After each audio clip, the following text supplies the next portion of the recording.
बिस्मिल्लाहिर्रहमानिर्रहीम। अस्सलाम वालेकुम स्टूडेंट्स। आज की वीडियो में हम chapter number 2 vectors and equilibrium के न्यूमेरिकल नंबर 8 को सॉल्व करेंगे। तो 8 न्यूमेरिकल की स्टेटमेंट देख लेते हैं। स्टेटमेंट है a 4 metre long uniform ladder with the weight of 120 newton leans against a wall making an angle of 70 degree above a cement floor. Assuming the wall is frictionless but floor is not, determine the forces exerted on the ladder by the floor and by the wall.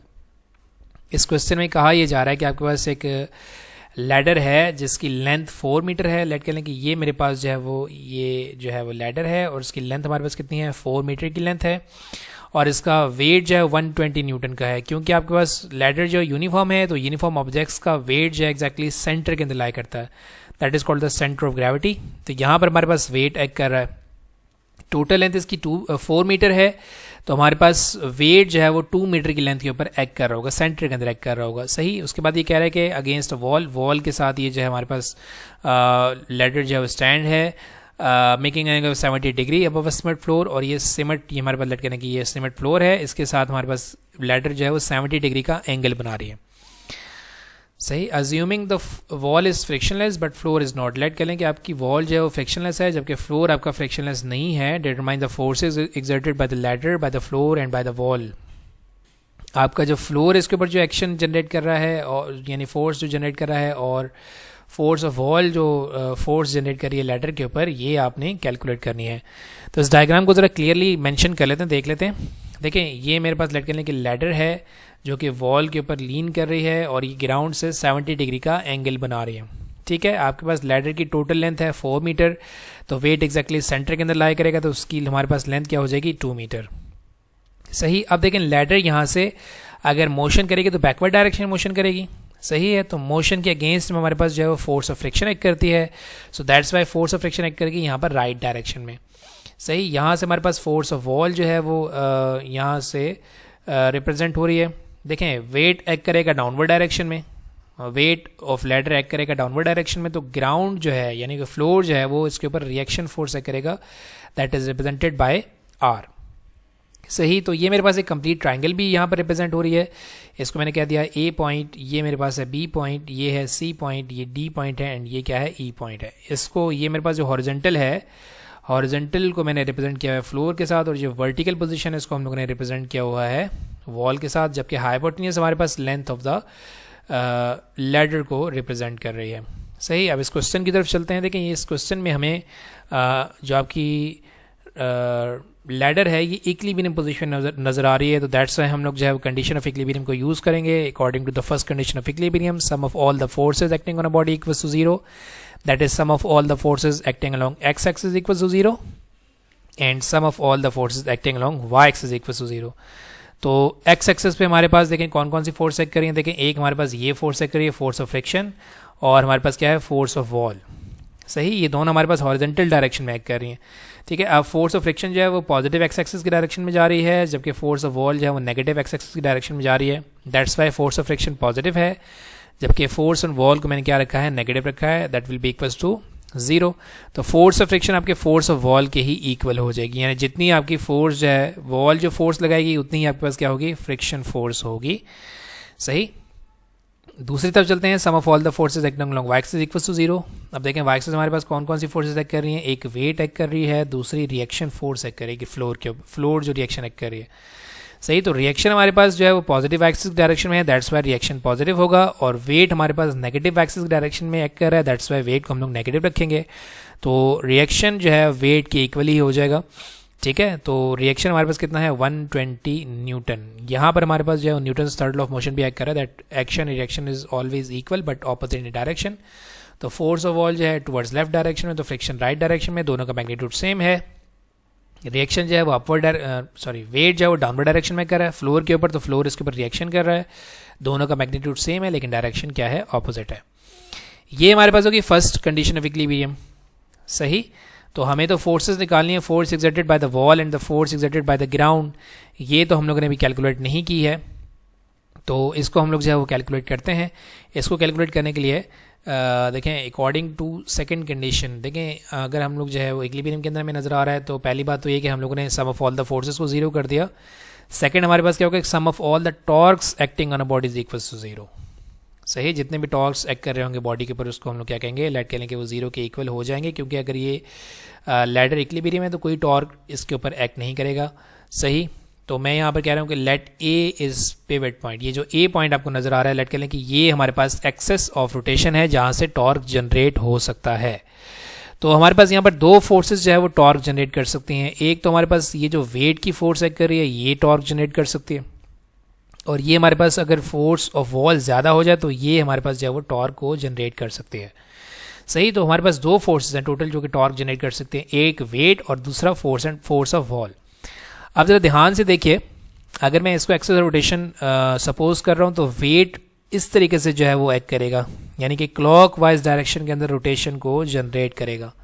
सही, आपको direction नजर आ रही है wait की, तो wait क्या करेगा, clock wise rotation generate करेगा। और अगर आप फोर्स ऑफ वॉल को देखें तो ये क्या करेगा, ये आपको anti clock wise rotation generate करके देगा। सही, फोर्स ऑफ वॉल क्या करेगा, anti clock wise rotation generate करेगा, जबकि वॉल वेट जो है वो क्लॉक वाइज रोटेशन जनरेट करेगा। तो clock wise torque is equal to anti clock wise torque. अगर हम लोग इक्विलिब्रियम की बात कर रहे हैं, क्लॉक वाइज टॉर्क हमारे पास क्या है, वेट। क्लॉक वाइज टॉर्क हमारे पास क्या है, वेट, और एंटी क्लॉक वाइज क्या है, फोर्स ऑफ वॉल। अब देखें, वेट तो हमारे पास होगी फोर्स, सही, जो कि टॉर्क जनरेट करेगी। हमारे पास टॉर्क का फॉर्मूला क्या होता है, फोर्स इंटू मोमेंट आर्म। तो इसका मोमेंट आर्म देखें, वेट हमारे पास हॉरिजॉन्टली इस पॉइंट के ऊपर एक्ट कर रहा है, ई पॉइंट के ऊपर, तो ए टू ई हमारे पास इसका मोमेंट आर्म बन जाएगा। तो ए टू ई हमें यहाँ पर कैलकुलेट करना होगा। सही, क्योंकि हमारे पास फोर्स तो मौजूद है लेकिन मोमेंट आर्म ए टू ई हमारे पास नहीं है, क्योंकि वेट आपका हॉरिजॉन्टली इस पोजीशन के ऊपर एक्ट कर रहा है। सही, तो आपको ये मोमेंट आर्म कैलकुलेट करना होगा from A to E. A to E calculate करने के लिए मैं ये triangle A B and E को लेट कर लेता हूँ। सही, देखें, फॉर ए ई, इस लेंथ को कैलकुलेट करने के लिए मैं ट्राइंगल ए बी ई को लेट कर लेता हूँ। देखें, ए टू ई मेरे पास जो है वो हॉरिजेंटल है, दैट्स वाई हॉरिजेंटल यानी कि बेस को कैलकुलेट करने के लिए हम जो है वो कॉस एंगल यूज़ करते हैं। Cos of theta is equal to base upon hypotenuse. Base आपके पास क्या है, ए ई, हाइपोटेनियस क्या है, ए बी। सही, तो आपने जो है वो ए बी को कैलकुलेट करना है, आपने ए ई को सॉरी कैलकुलेट करना है। तो ए बी को आप वहाँ शिफ्ट करवा देंगे, ये जो है वो रॉन्गली यहाँ पर सी डी आ गई, ये बेसिकली ए ई ही है। सही, तो ए ई को आपने कैलकुलेट करना है, तो ए बी को आप वहाँ शिफ्ट कर देंगे। Cos of theta multiply by A B, cos angle आपको गिवन किया गया है 70 डिग्री का, तो यहाँ पर जाएगा 70 degree multiply by A to B.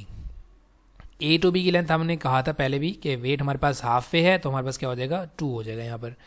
जब इसको कैलकुलेट करेंगे तो ए ई, बेसिकली सी डी नहीं है, ये ए ई है, 12 से मेंशन कर दूँ मैं, तो ए ई आपके पास कितना हो जाएगा, 0.684 मीटर्स। तो ए ई की जगह आपने जो है उसकी वैल्यू पुट कर दी 0.684 मीटर्स। तो यहाँ से हमारे पास जो है वो क्लॉकवाइज टॉर्क आ जाएगा, दैट इज़ 21.88 न्यूटन। सही, अब हम लोग जो है वो एंटी क्लॉकवाइज टॉर्क की बात करते हैं। एंटी क्लॉकवाइज टॉर्क की देखें, फोर्स इस पोजीशन के ऊपर एक्ट कर रही है, तो ये मेरे पास एक्सेस रोटेशन है। सही, तो distance from axis of rotation to the line of action of force is called the moment arm. ये हमारे पास क्या है, मोमेंट आर्म है। तो अगर मैं यहाँ पर देखूँ तो C टू D और ये जो लेंथ है ये इक्वल है, दैट मीन्स कि मैं कह सकता हूँ कि C टू D मेरे पास जो है मोमेंट आर्म है फोर्स ऑफ वॉल के लिए। सही, तो अब ये अगर मैं C टू D मुझे कैलकुलेट करना है तो यहाँ पर भी मुझे एक ट्राइंगल नज़र आ रही है, that is A to C and D। सही, तो C D को भी मैं बाय यूजिंग द ट्राइंगल जो है वो कैलकुलेट करूँगा, that is C D for C D। देखें, लेट मैं यहाँ पर ट्राइंगल ऐड कर रहा हूँ A C एंड D। अब देखें, मुझे perpendicular side C to D calculate करना है, तो ये परपेंडिकुलर साइड है। परपेंडिकुलर साइड को कैलकुलेट करने के लिए हम लोग जो है वो ट्राइंगुलर ट्रिग्नोमेट्रिक में साइन एंगल यूज़ करते हैं। सही, तो sine theta equals to perpendicular upon hypotenuse. Perpendicular क्या है आपके पास, C टू D, हाइपोटेनियस आपके पास देखें कंप्लीट लेंथ ऑफ लैडर है, दैट इज़ 4 मीटर। सही, आपने सी डी कैलकुलेट करना है, ए सी को आप वहाँ शिफ्ट कर देंगे, साइन एंगल आपके पास मौजूद है 70 डिग्री मल्टीप्लाई बाई ए सी आपके पास कितना है 4 मीटर। इसको आप मल्टीप्लाई करा देंगे तो आपको सी डी आ जाएगा, दैट इज 3.74।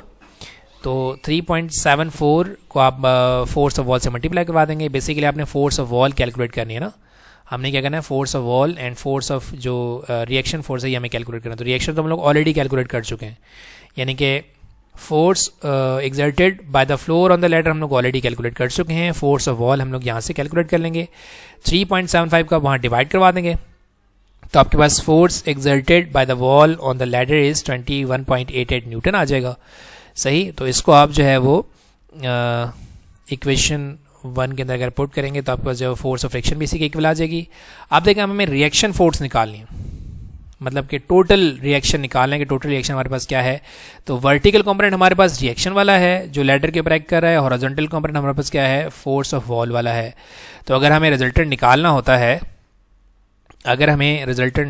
होता है तो हम क्या करते हैं, दोनों फोर्सेस को मतलब अगर हमें रिजल्टेंट निकालना है, F का x कॉम्पोनेंट प्लस F का y कॉम्पोनेंट, दैट इज़ हमारे पास x कॉम्पोनेंट क्या है FW हॉरिजॉन्टल कॉम्पोनेंट, और रिएक्शन हमारे पास क्या हो जाएगा R, यानी कि y कॉम्पोनेंट क्या हो जाएगा R।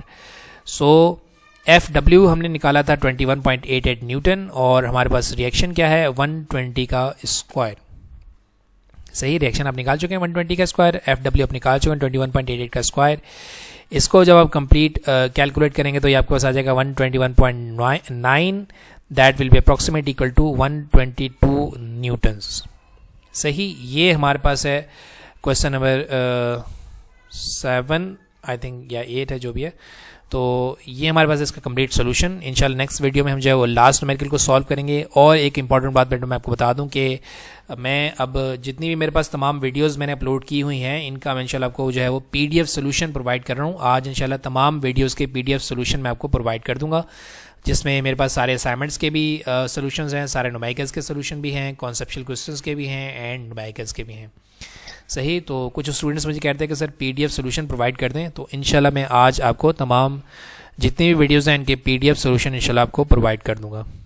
सही, तो अपने मेट्स के साथ भी शेयर कीजिए, अपने जो है वो क्लासमेट्स को भी बताइए इन वीडियोज़ के बारे में, ताकि वो भी जो है वो इसमें शामिल होकर मतलब अच्छे एग्ज़ाम्स को दे सकें और अच्छे नंबर लेकर आ सकें फ़िज़िक्स में। ठीक है, thank you very much and अल्लाह हाफिज़।